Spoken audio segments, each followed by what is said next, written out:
I'm excited because college basketball is back, everybody, and we got a great year coming up. I'm going to give you my college basketball preseason, hot takes preseason preview. I'm so excited for this year in college basketball. 2025-2026 college basketball season is here. Let's start out with the first prediction I've got for you. Braden Smith wins the Wooden Award in college basketball to kick off this Schoolyard Sports prediction show. The Wooden Award is like the MVP. I ranked him #1 player in college basketball last week. Braden Smith wins the Wooden Award this year. Excited for that to come true. Next one, I think these two teams disappoint mightily this year. And those teams are Houston and UConn, the #2 and #4 teams in college basketball, respectively.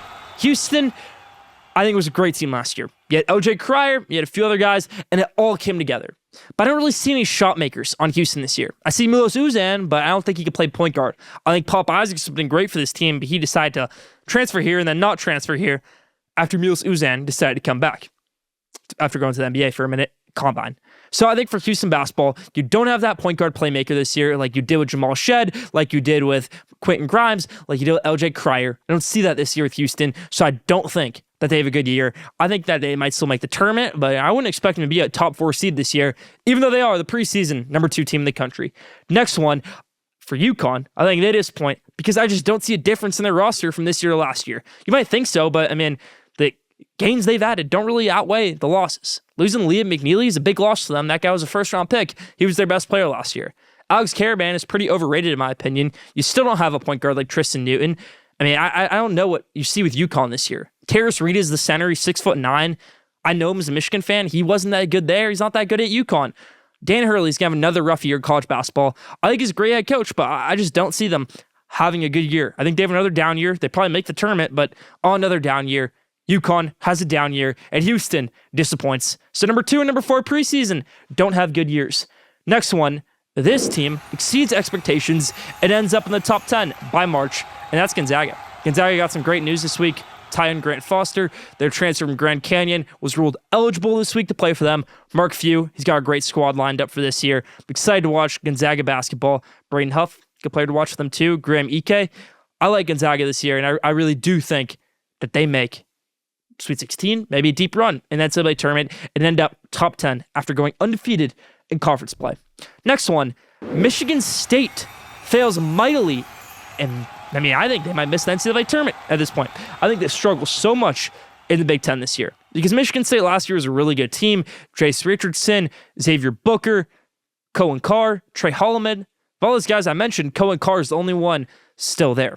Jeremy Fears is going to be their playmaker this year. I don't know if Jeremy Fears is going to be able to play like his brother Jeremiah Fears, who's in the NBA now.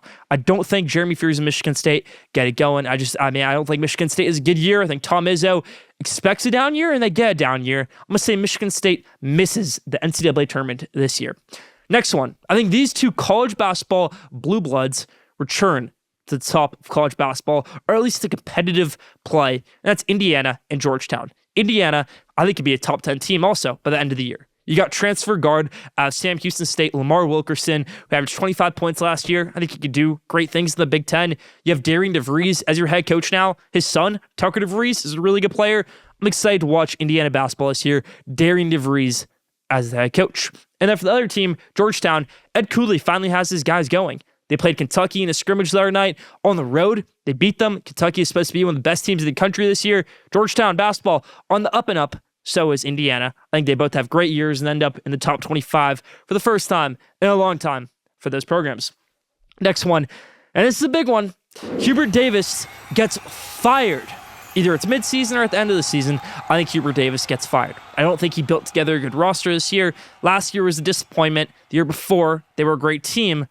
They didn't do well in the NCAA tournament, and the year before that, they missed the NCAA tournament. So for Hubert Davis's tenure at North Carolina, for how bad his first year was in the regular season, to make the national championship that same year, to be the preseason one the next year and miss the NCAA tournament, for the next year to have no expectations and be a 1 seed, for the next year after that, last season, to not do anything and make it to the first 4 and only make it to the round of 64 in the NCAA tournament. I think there's a lot of pressure on him this season, and I just don't see that they got good players this year. Henry Visar out of Arizona, I mean, he's okay, but I just don't know what they're going to do without RJ Davis and a few other key pieces that they're missing.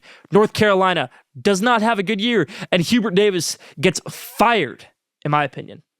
Now I want to give you my Final Four prediction, and that will give you my national championship. So let's get into my Final Four teams. Michigan is going to make the Final Four. Axel Lendenberg is the most dominant player in college basketball. Elliot Cadeau is a true point guard. His backup, LJ Kaysen, true sophomore, was great for Michigan last year. Namari Burnett is a fifth-year senior. He's 6'6". This team has a ton of size. Merez Johnson was one of the best players in Illinois last year. Ade Mara, the tallest player in this team, 7'3", is going to be the starting center. There's a lot of deep players on this team. This team is very deep when it comes to it. Friend of the show, Dusty May, has a great rotation for him this year. Will Cheddar might find himself in the rotation. He has the past few years. He's a glue guy for this team. So I'm excited for the number one transfer portal class in the country to be put on display. Roddy Gale transferred 2 years ago. I think Michigan basketball is going to have a great year. After making the Sweet 16 last year, they win 2 more games and make it to the Final Four. Next one, St. John's makes it to the Final Four. I'm impressed with St. John's and what Rick Pitino has done there, of course. But I'm more impressed on what they've done in the transfer portal. Bringing in guys like Bryce Hopkins, Joe Sonsanen, who we had in the show a few weeks ago, Ia Jackson from North Carolina. Very excited to see Zuby Ejiofor, the preseason player of the year in the Big East, show up this year for St. John's. So they missed shooting last year, and they get their shooting back this year. So St. John's has a great year, and they make the Final Four. Another team to make the Final Four will be Mark Pope in Kentucky in year 2. Mark Pope in Kentucky brought some great players. Jaden Quaintonitz from Arizona State, 6'10". Expect him to be a top 5 pick this year. I think he's going to have a great season for them. I think Otega Owe, getting him back was huge. He's going to be the best guard in the SEC. So Kentucky will make the Final Four this year in year 2 under Mark Pope. And the last team that I think will make the Final Four is a team that was basically a bucket away from making it last year, Texas Tech.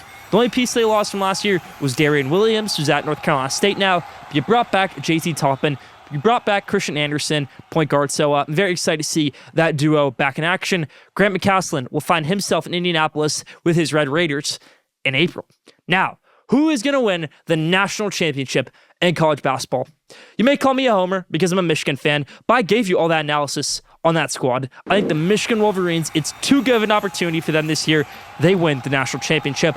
Axel Lendenberg might be the most unguardable player in college basketball this year. And when you can guard him, you can't guard Merez Johnson. You can't guard the perimeter. Namari Burnett, did I mention 5-star true freshman Trey McKinney as well? It's going to be a great year for Michigan basketball. I'm excited for it. And national champions will be the Michigan Wolverines. For the first time in a long time, the championship will be in Michigan.